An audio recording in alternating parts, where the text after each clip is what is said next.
je suis le docteur Juliette Andregalien, pédiatre et directrice médicale du réseau Lutter contre la douleur. Et donc, on est très content de vous accueillir tous pour ce webinaire. Donc, le docteur Lucas nous a fait le grand honneur de venir nous présenter les nouveautés dans le traitement de la migraine. Alors, le docteur Lucas, il est chef de service d'un centre d'études et traitements de la douleur à Lille. Il est aussi président de la Société française d'études des migraines et des céphalées. Et donc, il va pouvoir nous éclairer sur des mots un petit peu particuliers, les GEPAN, les CGRP et autres choses qui sont au cœur de l'actualité des migraines. Effectivement, oui, merci, merci. Je viens d'être choisi pour être le président du comité scientifique du congrès SFETD Lille Ah, 2024. Donc, je dois constituer mon comité scientifique, qui n'est pas une mince affaire. Alors, félicitations. bonjour à tous et à toutes. Alors, effectivement, donc dans le temps imparti, j'ai pas mal de diapos. Certaines, j'irai assez vite puisque normalement, c'est censé être connu. Et d'autres, je serai un peu plus long ou explicite en tout cas. Alors mes liens d'intérêt, j'ai tous les liens d'intérêt possibles et imaginables avec tous les laboratoires qui s'occupent de migraines, puisqu'un expert sans lien d'intérêt est un expert sans intérêt. Ça, la HAS ne l'a pas encore compris. Alors, ça c'est dit comme ça. Alors, juste un rappel pour la migraine, donc migraine de l'adulte, vous connaissez tous les critères, hein, donc des crises qui durent 4 à 72 heures sans traitement efficace, au moins 2 oui sur 4, des motels plutôt d'un côté, plutôt battant, pulsatile, d'intensité modérée à sévère, ça veut dire qu'il y a un impact fonctionnel, on est gêné, on est obligé de se coucher, ça peut augmenter aux efforts physiques, et la migraine, vous le savez tous, n'est pas résumée aux céphalées, il faut au moins un des deux signes d'accompagnement qui suit, phonophotophobie pendant la crise, accentuation au bruit et à la lumière, et ou nausée, 25% des migraineux, ou vomissement, 10% des migraineux. D'accord? Ça, c'est pour la migraine sans aura, 85% des formes. Et puis, il y a la migraine avec aura, mais je ne vais pas détailler. Donc, et là, on peut parler de migraine épisodique quand les crises sont donc une régularité relativement basse ou moyenne en tout cas. Et ça, c'est quand même du monde en France, puisque c'est 12 à 21% des adultes en France. Donc, ça vous fait à peu près 8 à 10 millions de nos concitoyens et surtout concitoyennes, puisque c'est 3 femmes pour un homme, qui sont migraineux. Alors, juste un item dans les centres de la douleur que vous devez connaître, bien évidemment. Il y a la migraine chronique. Migraine chronique, c'est une forme clinique de la migraine. Alors, dans le temps, ça avait été très pollué par le terme CCQ, céphalée chronique quotidienne. C'est un terme qu'on n'utilise quasiment plus.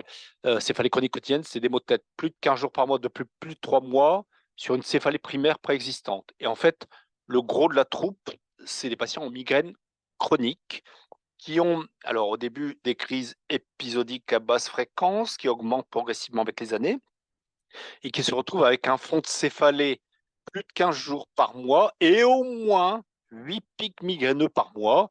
Moi, c'est quasiment la moitié de mes consultations. C'est des gens qui ont en général 25-26 jours de céphalée. Alors, 30 jours sur 30, c'est rare, hein, mais ils ont quelques jours off. Et sur ces 25-26 jours, ils peuvent faire de 12, 10, 15, 17 crises de migraine et avec un fond qui ressemble à des céphalées de tension entre deux. Mais en fait, ce sont des migraines abortives avec ça, vous connaissez aussi les algologues, des phénomènes de sensibilisation centrale avec un abaissement du seuil de la douleur. Et ces patients-là peuvent être, vous le savez tous, et ça fait du monde, 1 à 2% des adultes en France, ça fait 1 million à 1,5 million de nos concitoyens. Donc, dans les consultations douleur, on en a tous. Et si vous avez une consultation migraine, vous en avez forcément plein.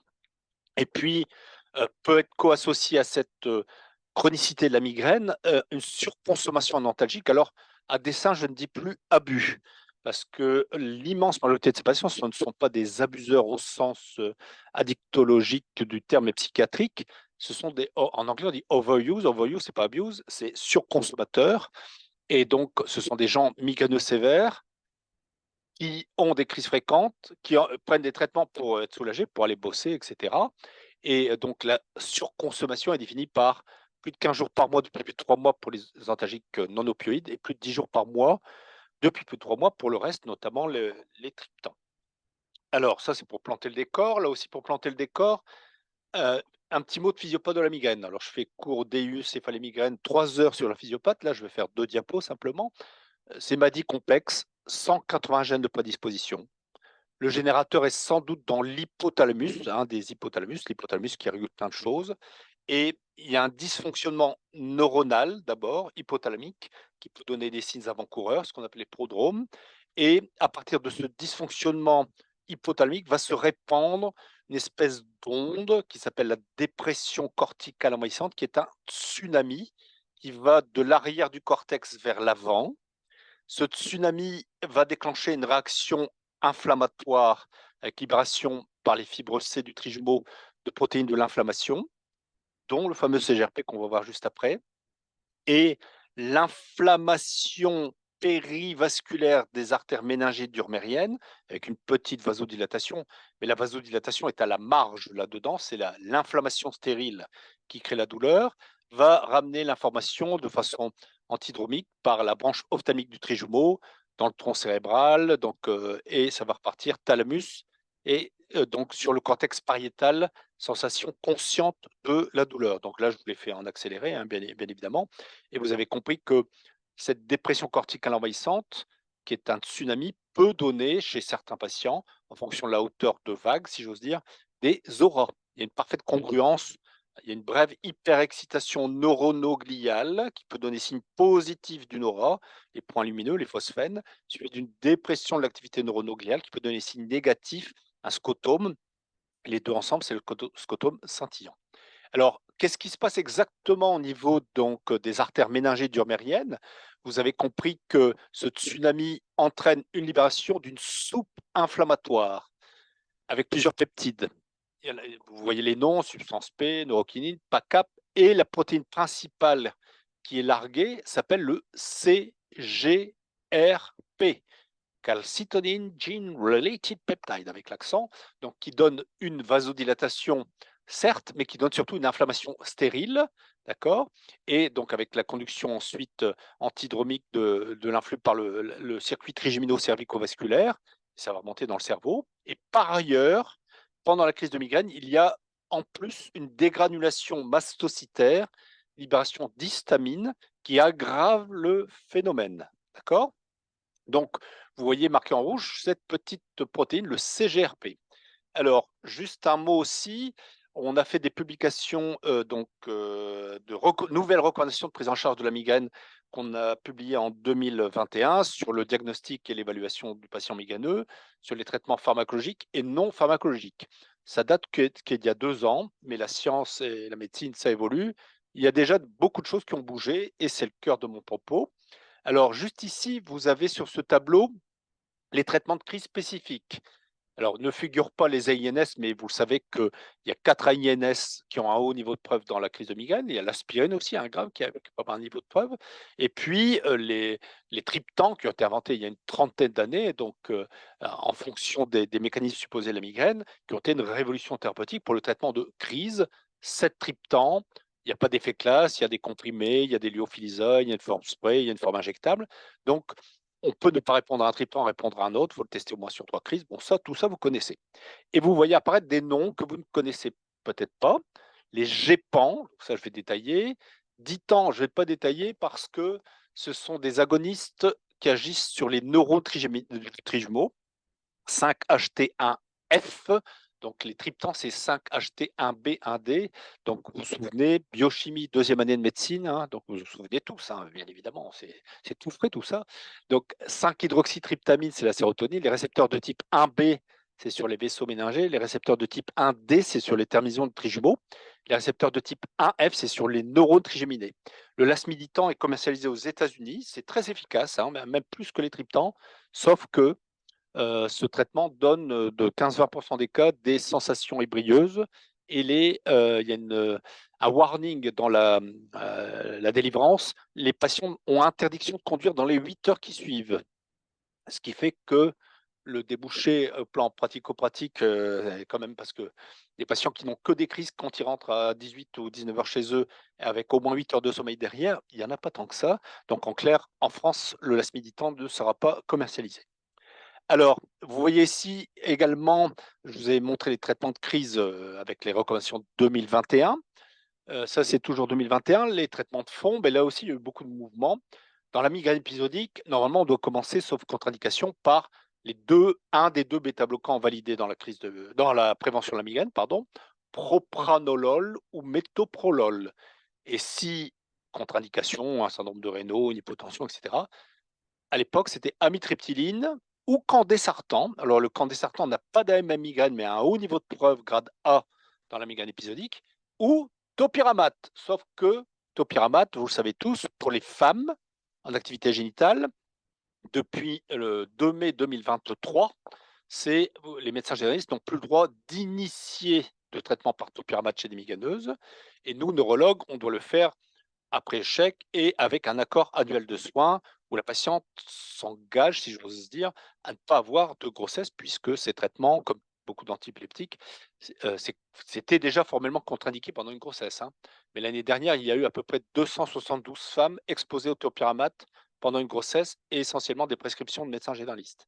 Donc, il y aura un futur scandale topiramate comme la dépakine, je vous l'annonce, hein. Et donc, le topiramate, maintenant, c'est plutôt derrière. Et puis, vous voyez apparaître pour la migraine épisodique, si échec à 2 traitements, donc plus de 8 jours par mois, des noms barbares, Erenumab, Frenavezumab, Galcanezumab, en fait des anticorps monoclonaux anti-CGRP. Et pour la partie droite de mon diaporama, migraine chronique en 2021 en termes d'évidence scientifique, c'était topiramate, l'épitomax à plus haut niveau de preuve, sauf que chez les hommes, on peut, chez les femmes ménopausées, on peut. Bah, les femmes en activité génitale, maintenant, on ne met plus en première ligne. Et puis, on mettait autres traitements recommandés, sauf que le niveau de preuve des autres est pas terrible. Alors, depuis 2021, il y a eu une étude avec le propranolol qui suggérait que ça puisse être utile aussi dans la migraine chronique. Donc, en clair, c'est propranolol aussi en première intention.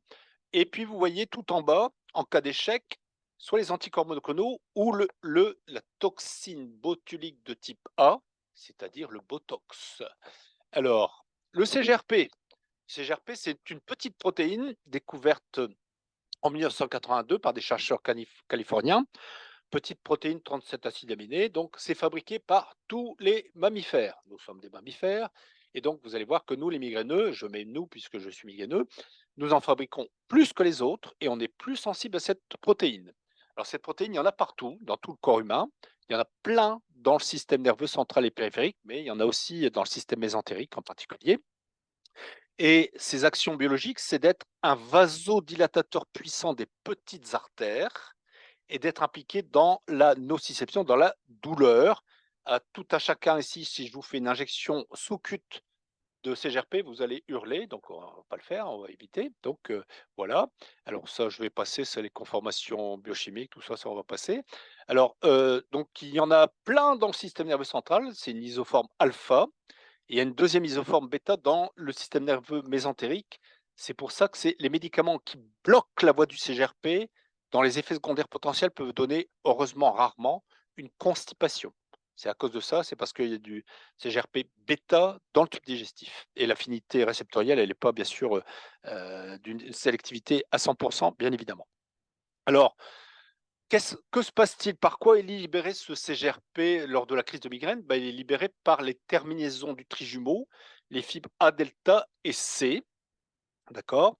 Alors, il y a différents types de libération, dépolarisation, et puis il y a des libérations par des récepteurs que les algologues connaissent bien, l'activation des récepteurs TRPV, notamment 1. Donc, vous voyez, c'est marqué capsaïcine éthanol.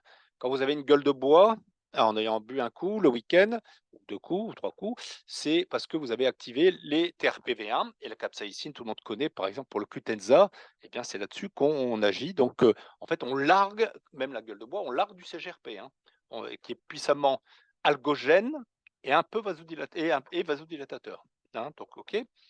Alors, ce rôle du CGRP, c'est physiologique, hein. Tous les mammifères en fabriquent. C'est un système d'alarme, s'il y a une atteinte tissulaire, une vasodilatation et préparer la réaction inflammatoire. C'est protecteur aussi en cas d'ischémie.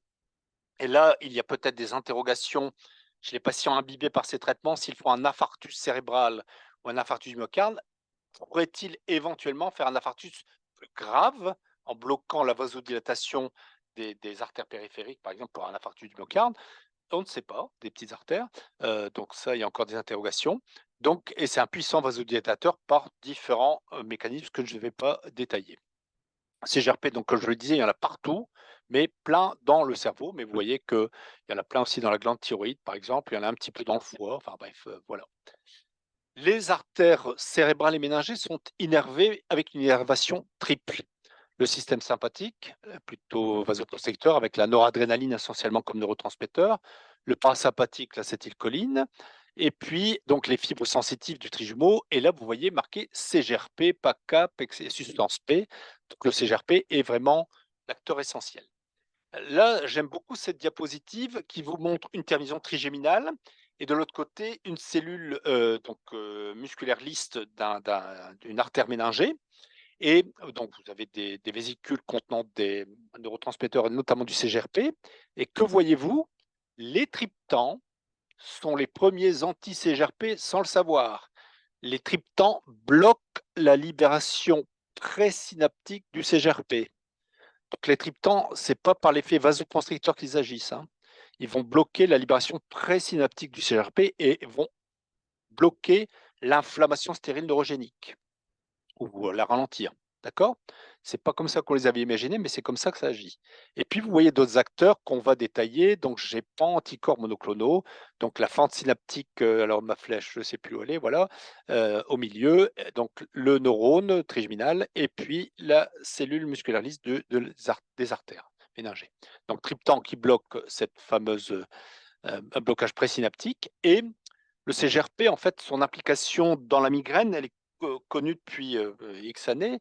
On peut déclencher des crises migraineuses, like, chez 80% des migraineux, si on leur fait une injection IV, pas sous-cute parce que ça fait mal, mais IV, eh bien 80% des migraineux vont avoir une crise déclenchée par l'injection intraveineuse de CGRP. Et les patients donc, qui sont en migraine, CM, c'est migraine chronique, EM, migraine épisodique, CH, c'est les patients qui ont une algie vasculaire de la face, cluster headache. Ils ont tous un taux plasmatique plus élevé que les témoins de CGRP. Ils ont tous un taux lacrymal et salivaire qui est même plus sensible que les dosages plasmatiques. Les dernières recherches font que les dosages salivaires et lacrymaux sont plus sensibles. Et donc, vous avez vu qu'on peut déclencher des crises de migraine light chez 80% des migraineux. J'ai des témoins, ça donne une petite céphalée, mais qui n'est pas migraineuse. Et donc, les GEPAN, qu'est-ce que c'est? Ce sont des antagonistes oraux, des récepteurs du CGRP. Ils vont bloquer la serrure.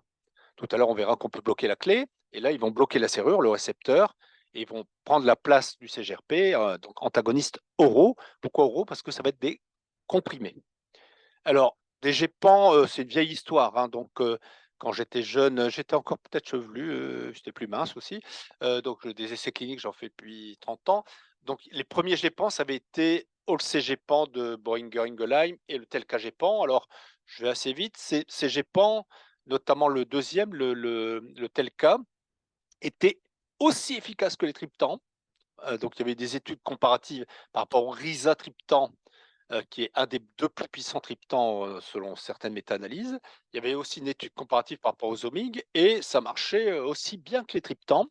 Et l'idée du lancement des GEPAN, c'était de dire, bah, eux ne sont pas contre-indiqués dans les pathologies vasculaires, contrairement aux triptans, même si ça me semble un peu artefactiel, comme montage, intellectuel cette chose-là, mais bon. En tout cas, dans l'AMM, les triptans sont contre-indiqués en cas de pathologie, vasculaire. Et les GEPAN, ce sont des antivasodilatateurs. Il n'y a pas d'effet vasoconstricteur. Bon, ok, c'est comme ça que c'est présenté un peu au plan peut-être un peu trop commercial à mon goût, mais bon. Et donc l'idée, c'était de dire, on va pouvoir prescrire une gamme de médicaments aussi efficaces que les triptans sans se poser derrière question pour la sécurité d'emploi, notamment vasculaire. Et en fait, les GEPAN, il y a eu un arrêt du développement. Donc ça, c'était il y a 12 ans à peu près, parce que le tel KGPAN, il y a eu quelques cas d'hépatotoxicité. Et on pensait que cette classe était enterrée et que c'était terminé. Et en fait, il y a eu de nouveaux GEPAN, tel le Phoenix, et qui, donc, certains, il y en a un qui a été lancé il y a quelques semaines, le Rimégépan. Il y en a un autre, l'Ubrogépan, celui-là, on ne l'aura pas de suite. On va avoir un autre qui s'appelle l'Atogépan au mois d'avril. Et alors, le Rimégépan, ça, c'est tout à fait nouveau au plan conceptuel. Il est en traitement de crise et en même temps, comme dirait Macron, en même temps traitement de fond. Donc c'est tout nouveau qu'un même médicament puisse être traitement de crise et traitement de fond. Alors en France, il a été lancé il y a quelques semaines en traitement de crise. Alors je vous dirai pourquoi ils l'ont lancé en traitement de crise. Je peux vous le dire tout de suite. C'est pas remboursé. Une boîte de 2 comprimés coûte environ 50 € prix conseillé. Donc en traitement de fond, alors c'est des traitements de fond avec un comprimé tous les 2 jours, mais vous faites vite le calcul, vous vous rendez compte du prix que cela peut représenter. Donc ça, c'est une énorme problématique, de l'accès aux innovations thérapeutiques en France dans beaucoup de domaines et notamment la migraine. Je vais en reparler avec les anticorps monoclonaux. Donc Rimégepan, je vous passe le programme de développement, il y a eu différentes études et en fait ça marche plus que le placebo, bien sûr, de façon significative. Et quand on évalue ce qu'on appelle le pain-free, le headache-free à 2 heures, on est à une vingtaine de pourcents. Alors, 20% de plus du tout de céphalée à 2 heures pour un traitement de la crise de migraine, c'est un bon résultat, hein, parce que on s'adresse à des gens qui ont des crises sévères ou alors modérées ou sévères, et à 2 heures, ils ne doivent plus avoir une ziquette de céphalée. Alors, parce que dans les critères d'évaluation, il y a le headache relief, c'est-à-dire le soulagement, passer par exemple de sévère à modéré ou de modéré à léger. Ça, c'est plus facile à atteindre que de sévère à zéro, hein. Donc, le headache relief, on est plutôt à 40%, 50%. Pain-free, headache-free, 20%, c'est un bon résultat. Et puis, donc ça, il y a eu aussi un développement c'est un lyophilisa qui est finalement lancé parce qu'il y a des comprimés, il y a un lyophilisa. Et donc là, par exemple, le pain relief, là, donc c'est soulagement, là, vous voyez que vous êtes à 37%. Donc attention quand vous lisez des articles, si on parle de pain free ou headache free ou pain relief ou headache relief, c'est pas la même chose et on est plus exigeant avec le pain free. Alors ça, je vous passe ça, bon. Et ce donc traitement est bien toléré, donc et il n'y a pas d'effet hépatotoxique parce que ça, c'était tout ça, le développement des nouveaux GEPAN était observé à la loupe vis-à-vis du risque hépatique. Et ce traitement est un traitement de fond. Donc le même médicament, ça c'est tout nouveau comme concept, on peut l'utiliser en traitement de crise et en traitement de fond. Alors je vous passe les détails, voilà. Alors l'ubrogépan, je ne vais pas détailler les essais cliniques parce qu'on ne l'aura pas avant plusieurs années. Par contre, on devrait avoir au printemps l'atogépan. Alors le rimégépan c'est Pfizer, l'atogépan c'est AbbVie. Et donc ce traitement-là, l'atogépan, lui, va être lancé en traitement de prévention. Et ce traitement donc, a été validé chez les patients en migraine épisodique, mais également chez les patients en migraine chronique. Vous avez ici des gens qui avaient presque 19 jours de céphalée migraineuse par mois. Leur vie est un enfer.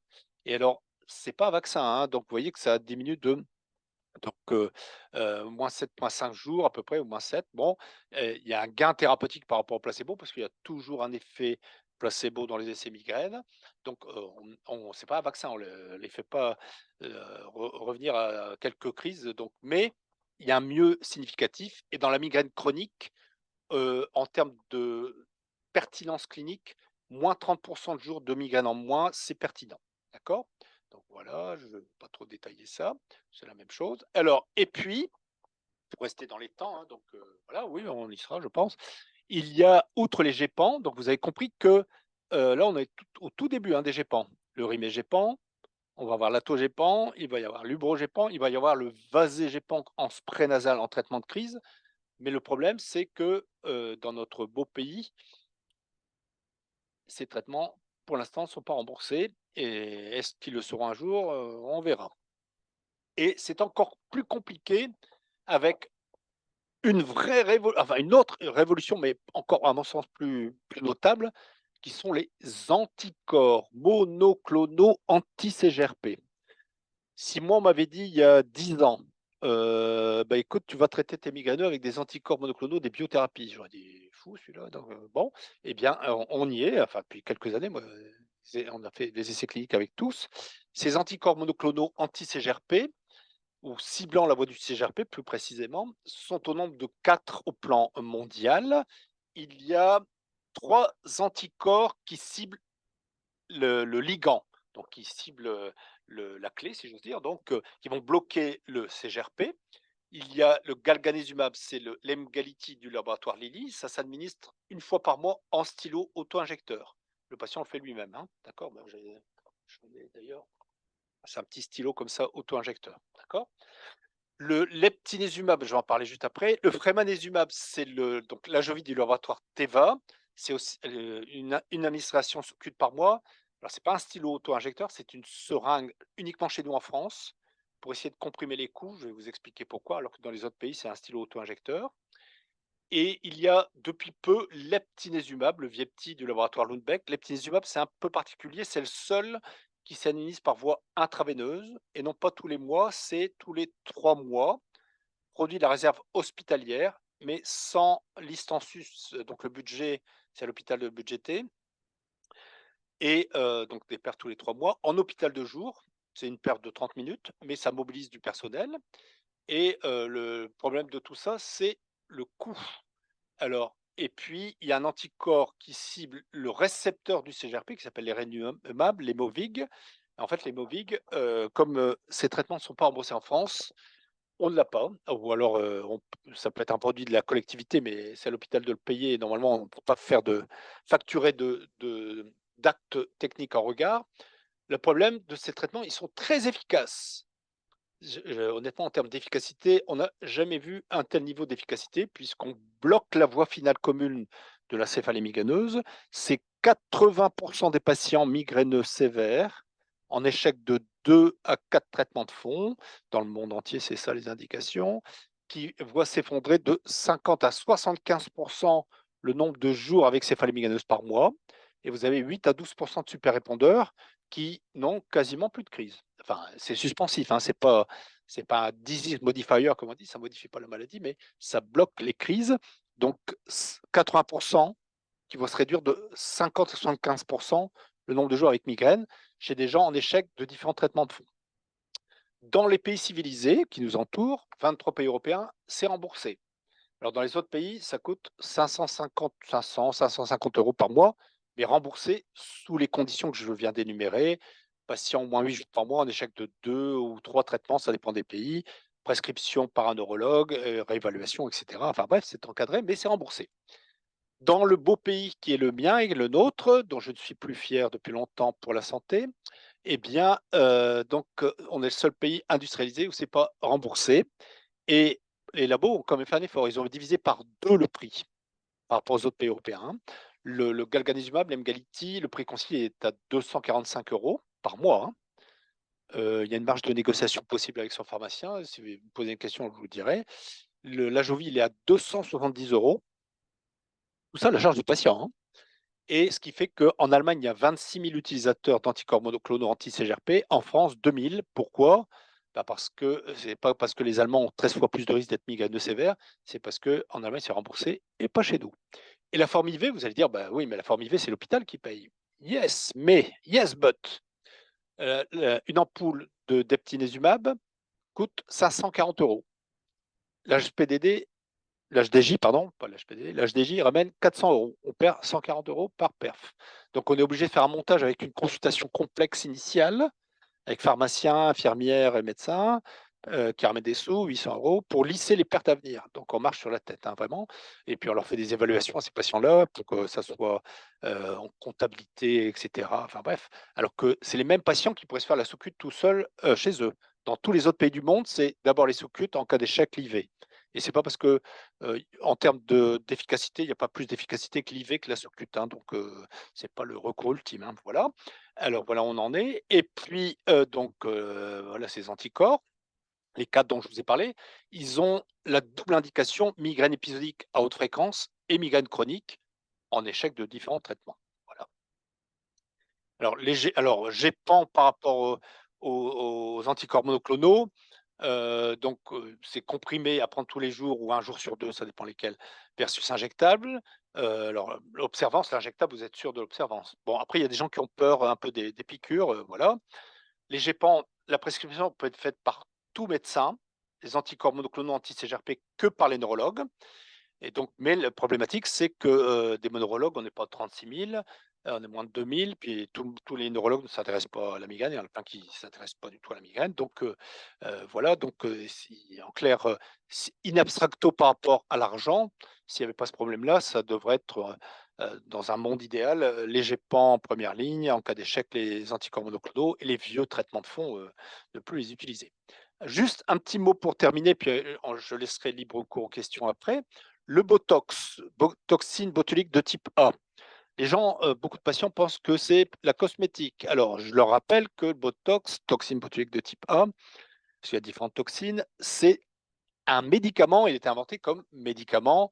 Le blépharospase, l'hémispasme facial, le torticolis spasmodique, la crampe de l'écrivain, l'hémiplégie spastique post-AVC, la vessie hyperactive, etc. Enfin bref, bon. Et pour la migraine, c'était un ophtalmo américain qui faisait du botox pour des gens qui ont un blépharospasme, et ceux qui étaient migraineux, ils avaient moins de crises. Donc il y a eu des essais thérapeutiques randomisés versus placebo, européens et américains, avec 31 sites d'injection, on va voir ce que c'est, et qui ont montré quoi? Qui ont montré une efficacité versus placebo. Alors, vous voyez que le placebo, il y a toujours un fort effet placebo, hein, dans les essais. Quand on une maladie dysfonctionnelle comme la migraine, quand on suit régulièrement les gens, on les coucoune, etc., ils vont mieux. Donc, nous sommes un excellent médicament sans contre-indication, hein, sauf qu'on n'est pas très cher. Donc, voilà. Alors, mais au plan statistique, ça atteignait le seuil de significativité. Mais là, on s'adresse à des gens uniquement en migraine chronique. Plus de 15 jours de maux de tête par mois, au moins 8 jours, et ce depuis au moins 3 mois. Dans la migraine épisodique, des nouvelles études sont en cours, mais dans la migraine épisodique, il n'y a pas d'AMM du Botox, hein. D'accord? C'est que la migraine chronique. Et alors, les sites d'injection, c'est ça, 31 sites. C'est les petits points orange que vous voyez. Alors, honnêtement, il ne faut pas s'en faire un monde, ça va vite. Je ne suis pas très manuel, j'en fais plein. 10 minutes pour reconstituer le produit, 10 minutes seulement pour injecter les 31 points. Alors, quand on dit 31, les gens parfois ont peur, alors on dit 7 groupes musculaires. Ah, OK. Et alors, en fait, on couvre les zones, donc innervées par, la branche ophtalmique du trijumeau et les afférences trigémino-cervico-vasculaires. Et en fait, le botox, comment ça marche? En fait, localement, il va bloquer, la libération de CGRP, mais localement sur les, afférences, trigéminales sensitives. D'accord? Ah ouais, donc, en décubitus, on fait les points antérieurs, et assis, les points postérieurs. Ça, je ne vais pas détailler, sauf si vous le voulez. Et puis, voilà. Alors, si vous voulez aller regarder comment ça se passe, donc nous avons un site de la SFEMC, Société française d'études des migraines et céphalées, et vous tapez sur Google sfmc.fr. On a un très beau site avec plein de vidéos, c'est pour les patients, mais il y a des choses aussi pour les médecins, et puis, pour les patients, les médecins peuvent apprendre des choses, et donc il y a aussi, comment ça se passe en pratique pour le botox. Alors juste un petit mot, le botox, je vous disais, on est un pays sous-développé, hein. Les autres pays du monde l'ont depuis 12 ans. 12 ans, hein. Tous les pays du monde industrialisés, et donc à pays équivalent au PIB, et cetera. Nous, on a eu l'autorisation de mise sur le marché qu'en juin 2021 seulement. Bon, on a essayé de rattraper le retard, on a formé, j'y ai participé, 190 médecins injecteurs. En Allemagne, il y en a 220, mais ça ne couvre pas tous les besoins, hein, puisque alors il n'y a pas besoin d'être neurologue par contre pour injecter, pour poser le diagnostic, initial de migraine chronique, tout ça, oui, mais pour injecter, tout médecin peut se former. Donc, dans mon centre, par exemple, il y a 2 algologues qui se sont formés. Il y a une médecin qui faisait du botox pour, torticolis, et cetera, que j'ai mis à contribution parce que la file active est telle qu'il faut gérer, et pourtant moi j'en vois beaucoup. Donc, voilà, voilà. Alors, voilà tout ce que je voulais vous dire pour ces nouveautés. Alors, merci à vous.